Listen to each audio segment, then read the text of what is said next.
All right, Shalom.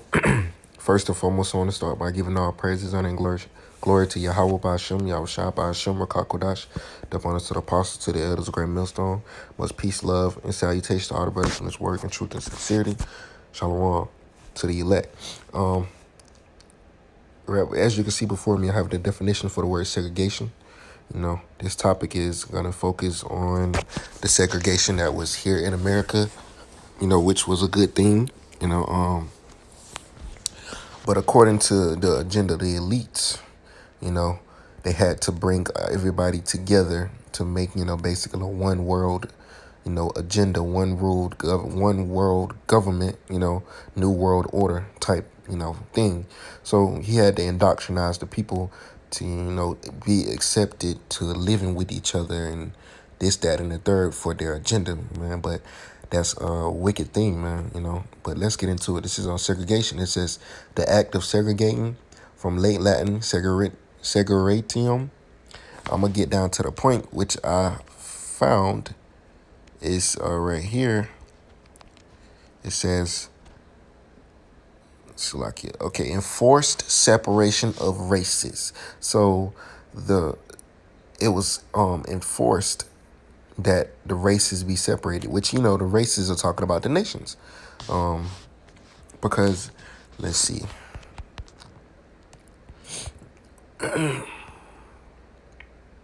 Okay, it says race, people of common descent. Race, breed, lineage, family. Okay. Tribe, nation. Let's see, look, right here. It says, though they admit they might have influenced the tribe nation sense. Let me say, no connection with Latin root, though they admit they may have influenced the tribe nation. So the nations, the races were separated, man. Okay, let's go down to it. It says original English senses included wines with characteristic flavor, group of people with common occupation, and generation. Ooh, generation. That means your genealogy, man. Your lineage, man.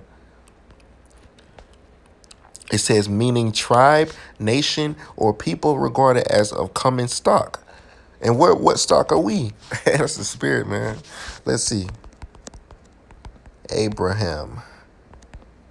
We are the stock of Abraham. This is it's actually two precepts. This is the one I want is Acts chapter 13, verse 26. It says, men and brethren, children of the stock of Abraham, and whosoever among you feared the Most High, to you is the word of salvation sent.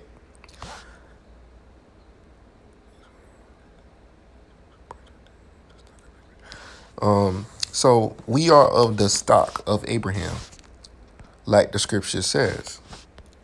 Okay, let's go back. See, right here. And that's beautiful, man, that it says that, It's all through the spirit that it says that, meaning tribe, nation, or people regarded as of a common stock. And our stock is of the nation of Israel, of the seed of the stock of Abraham. It says modern meaning of one of great divinations of mankind based on physical peculiarities. If I'm so lucky I'm not saying it right. Peculiarities. I know it's peculiar. That's, the scriptures also speak about, that word peculiar.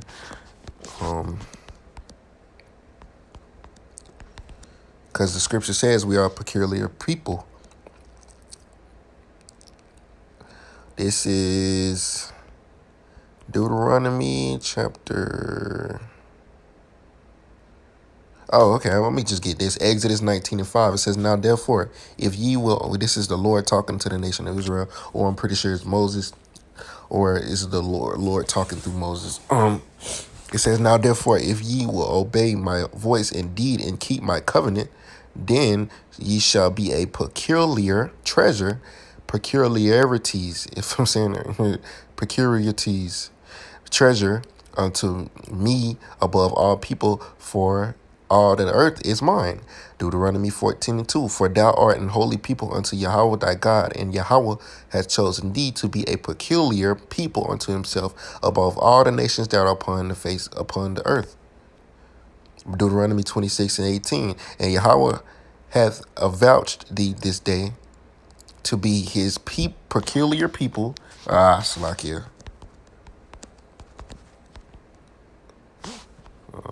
Spelled that wrong. Bear with me. Kind of pressed up. Okay. Deuteronomy 26:18. And Yahweh thy God has avouched thee this day to be his peculiar people, as he has promised thee, and that thou shouldest keep all his commandments. So, that right there shows you who that peculiar people or that peculiar race that the Lord, takes pleasure in. So, segregation was a righteous thing because not all people are created same. As you can see, the nation of Israel is above all of the rest of the nations. Okay, the word peculiar. Let's get into words, man. It says belonging exclusively to one person. So who we belong to? Yahweh B'Shem Shah. We made a covenant with him, man. We made promises. We signed the contract, so to speak, man, with the Lord. We made an agreement with the Lord, a covenant, a promise, so to speak. Lord willing, I look up that word covenant after this if I remember. The spirit prevails. Okay, it says belonging exclusively to one person. Did not the Lord say, I am married unto thee? If you married, if you're married unto someone, you're married for life. Unless you put her away. But see, the Lord is married unto the nation of Israel. Okay, backsliding daughter.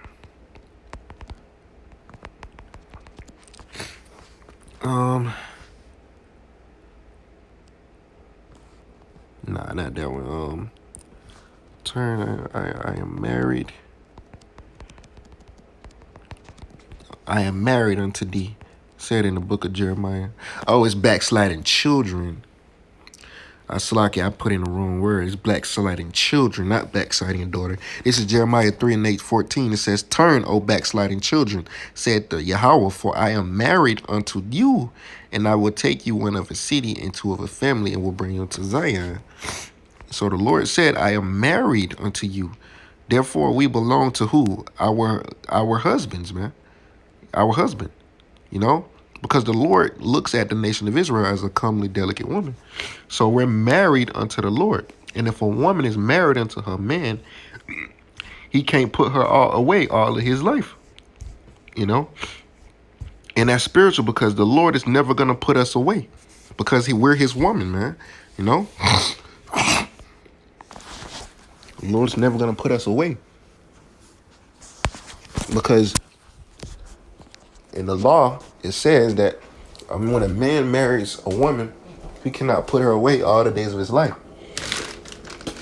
And just a look into it, man, the Lord lives forever, man. So the Lord ain't gonna never put us away, man. He said he ain't gonna never put us away.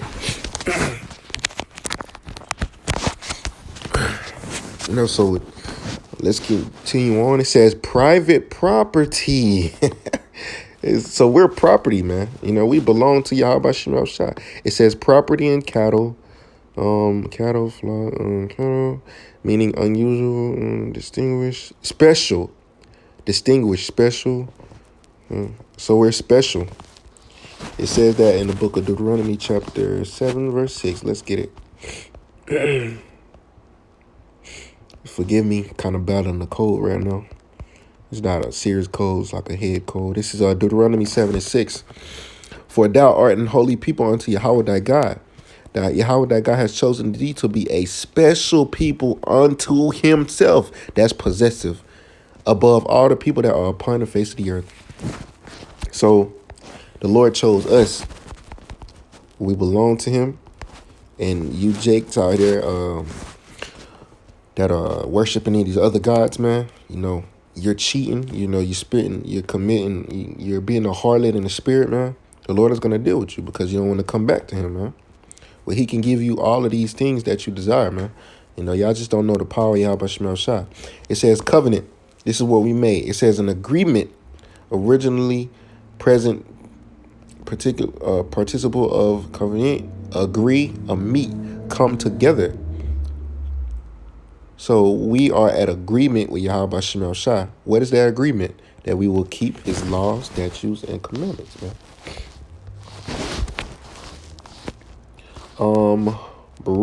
Jeremiah 1:8, Joshua 1:8. It says, "This book of the law shall not depart out of thy mouth, but thou shalt meditate therein day and night, that thou mightest observe to do according to all that is written therein. For then shalt thou make thy way prosperous, and then shalt thou have good success." So if we're not keeping these laws, statutes, and commandments in the scriptures, then the Lord is going to deal with us. What was that scripture? It was in Exodus.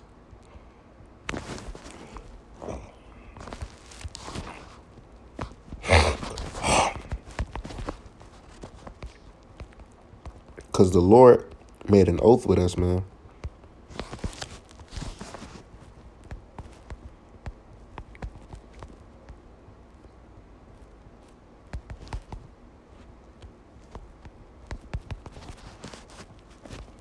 Okay, I'm going to find this precept that I'm thinking of. Okay, this is Exodus chapter 32, verse 13. It says, "Remember Abraham, Isaac, and Israel, thy servants, to whom thou swearest by thine own self, and saidest unto them, I will multiply your seed as the stars of heaven, and all this land that I have spoken of, will I give unto your seed, and they shall inherit it forever." So this is part of the oath and the promise that the Lord made unto Abraham, and it went down to Isaac, and it went through Jacob, instead of Esau. So that just shows how special we are in the eyes of the Yahweh Shemel Shah, man. Because that's what it's all about, man. We made that covenant. We can make that covenant with the Lord, which is an agreement.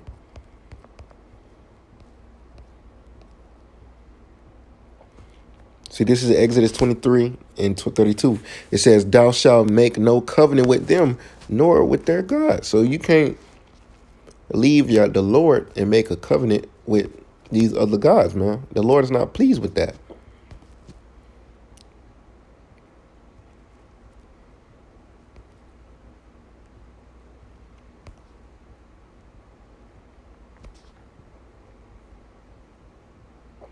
Exodus 19:5.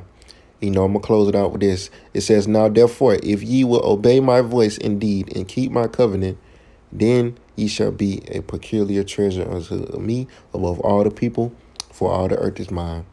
And ye shall be unto me a kingdom of priests and a holy nation. These are the words which thou shalt speak unto the children of Israel." So, the Spirit had me bring this precept out again because it has that word covenant in it, man. It has the word covenant in it. But, the Lord is going to make this thing, the ones that the Lord's going to make it, he's going to glorify the ones that actually kept the covenant, even against all the odds, man, So, I kind of got off track of the subject, man, but, it's all through the Spirit, This lesson is going to be about segregation, but, the Spirit, took over. So I hope you brothers was edified with this lesson, man. Like I was saying, through the Spirit, man, segregation was a righteous thing. Let's see, segregation. It was a righteous thing, man, The law, everything being separated, everybody being there separated, our people with our people, Edomites with Edomites, so-called Negroes, Latinos, and Native Americans with, in their own little respective classes of people, man. And everything would have been better then, man. But, the Lord divided an inheritance up to the nations.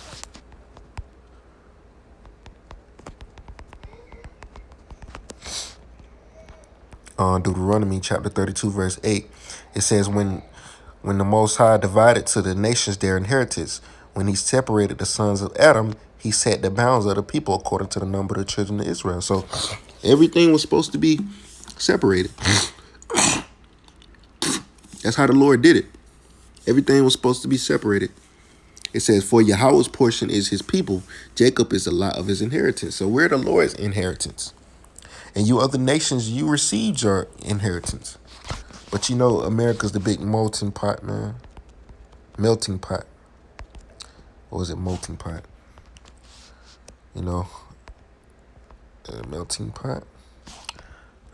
Melt pot. Let's see, melt pot. I can't find it. But America's that big molten pot, man. And you got a bunch of America's that spiritual gumbo, man. You know, got all the different nations here mixed and mingled among each other. When the Lord is the one that divided the people, he didn't want everybody to be together. He separated the nations their inheritance, and that's what it's supposed to be. But see, America tried to change that. Oh, everybody can be one people. Man, fuck all of that, man. The Lord ain't with that. Excuse my French. The Lord didn't want that. If the Lord wanted that, he would have did it himself. Just like they did on the Tower of Babel. Everybody was coming together as one. One government, one God, one this, one that. No, the Lord didn't like that. He divided the language. He split up the languages because he didn't want everybody to become one, man. And they trying the same old bullshit, man. And the Lord is going to stop them right when they feel that belly, man. Right when they about to feel their belly. So with that, I'm going to close out the lesson. I hope you brothers was edified through the Spirit, man. I'm going to give all praise and glory to Yahweh, by Hashem, Yahushua, by Hashem, Wakakodash. Double honors to the apostles, the elders, great millstone. Much peace and love to all the brothers doing this work in truth and sincerity. Shalom to the elect. And shalom to you brothers pushing this word in truth and sincerity. Shalom. Kwam Yasha Allah, wa ababa ba, wa abada Shalom.